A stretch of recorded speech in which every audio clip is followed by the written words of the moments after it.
Hello, once again, YouTube. Thank you for tuning in. If you have not yet, please make sure you tap that subscribe button down at the bottom and hit that notification bell so you will receive notifications every time I upload. So, if you were tuned in yesterday, you probably checked out the video that I did on the 5 Biloxi teens that are facing capital murder charges in the murder of 16-year-old Madison Harris. Okay, so I did a little bit more digging yesterday, and there were some updated news clippings put out. So this is the updated version, and make sure you check out these news clippings.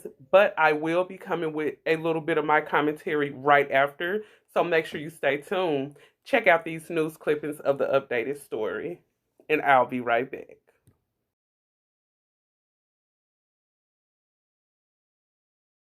Biloxi. All 5 defendants made their first appearance in court today and had their bonds revoked. Our John Fitzhugh tells us what paperwork filed by the county prosecutor shows us. According to court documents, the tragedy that unfolded inside this home on Rustwood Drive Monday all began with a plan to steal marijuana from 16-year-old Madison Harris.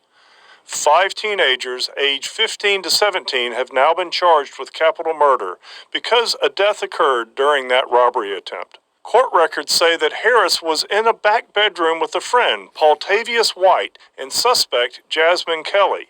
Jaquez Porter and Jarvis Cook then arrived at the bedroom window. According to police interviews, Porter then pointed a gun at White and ordered him to open the window.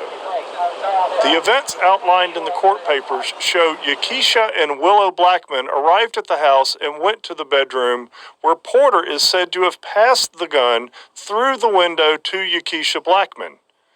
Then the 2 boys walked around the house to go inside.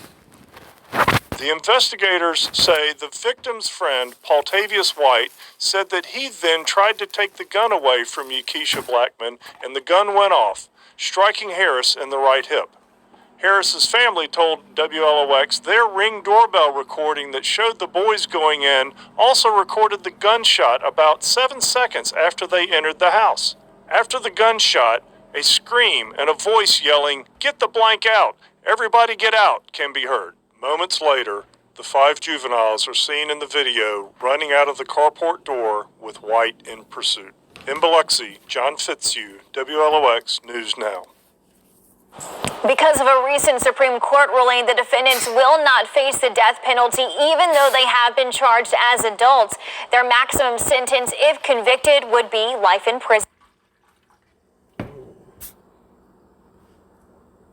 16-year-old. The suspects accused in Madison Harris's death will be in court tomorrow morning. Tonight, WLOX News Now spoke with family members who shared their account of what happened on Monday afternoon. Madison was here, and her very good friend Paul, and her dad was in the backyard raking leaves. And one girl came in, I saw on Ring doorbell about a half hour before, and then, according to my Ring doorbell, 4 of them charged in an unlocked door here at the carport, and within a matter of 10 seconds of shooting and screaming, and then them running out the door, being chased by Paul, her friend, and then her dad. Some of the 5 people charged with capital murder lived in the neighborhood with Harris. They had even been to her house before. They were in our house, I thought, as friends a number of different times, yes. They just lived 2 or 3 houses down and across the street. But Waldeck said the relationship had changed for the worse.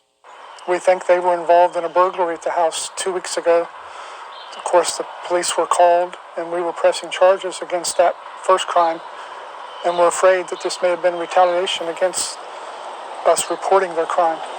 Whatever the motive, 1 teenager is dead and 5 others will see their lives changed forever. And you can see those 5 teenagers here. They are each charged with capital murder. The charge is elevated to capital murder because police say another crime was happening in the moments when the alleged murder took place. All the suspects except Jarvis Cook have bonds set at $1 million. Madison Harris's family will struggle to cope with her loss for many weeks and days to come. Today, they shared fond memories of a life cut too short. Our John Fitzhugh has the story.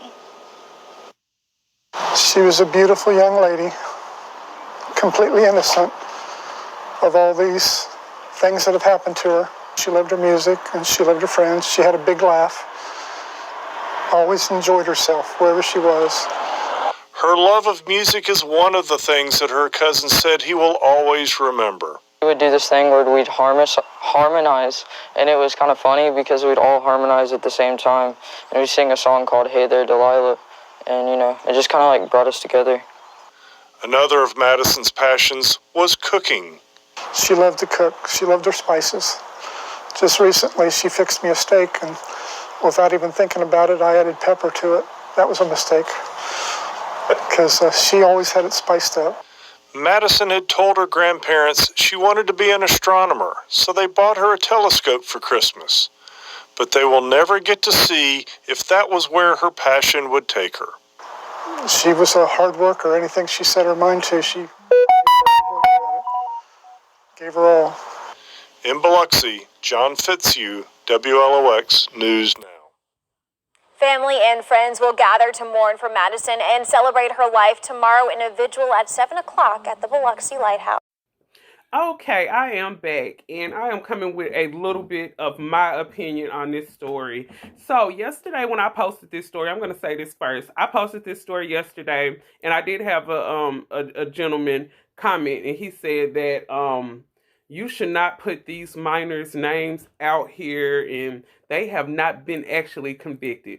Okay, if you checked out those stories, you see all of the witnesses that were around, and the camera showed those 5 teens running away from that house. So I don't want to hear any crap about not saying their names.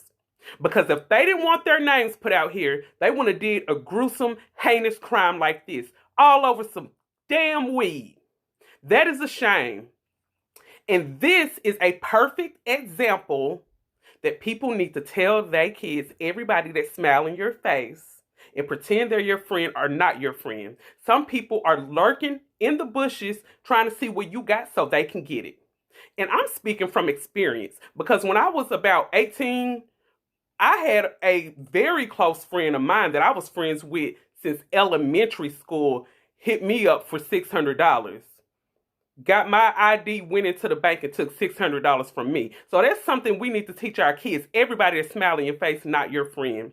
So obviously, 2 of the girls, their last names are Blackman. I believe they are sisters or cousins in some relation. But they were the 2 girls that stayed across the street from Madison. And they used to go to Madison House. And as you've seen in the news clippings, it said that the 2 girls were involved in a robbery that they committed against Madison in the past. So I'm like, why is she still talking to them? And that's another perfect example. You need to teach your kids. If someone would steal from you, they'll take your life. So this is a big cautionary tale. God rest Madison's soul. It is so sad that she had to have her life ended that soon over some nonsense, some weed. You guys took that girl life for weed. But now you're about to have your life taken away from you because you are facing life. At these young ages, you are facing life. And I believe one of the guys, I believe his name was Cook, he had a aggravated assault charge or something like that a year ago. So he's just out here in the streets already at that young age. And it is a shame. It's a shame. And the first thing that come to my mind is, where are their parents? Where are their parents? When I seen the little clipping in that news ad that showed them picking one of the girls up from their house, I didn't see any parents out in the front yard. But I did just see, Madison father speaking about her, one of Madison cousins speaking about her very nicely as well. They were speaking about her because sometimes when some of these girls die, people don't have too much good stuff to say about them, but they said some very sweet and loving things about her. And I know that she will be missed. My heart and my condolences go out to Madison's family. Thank you guys so much for tuning in. Make sure you tap that subscribe button. Make sure you hit that notification bell so you will receive notifications every time I post. Thank you so much for tuning in, and as usual, love you, YouTube.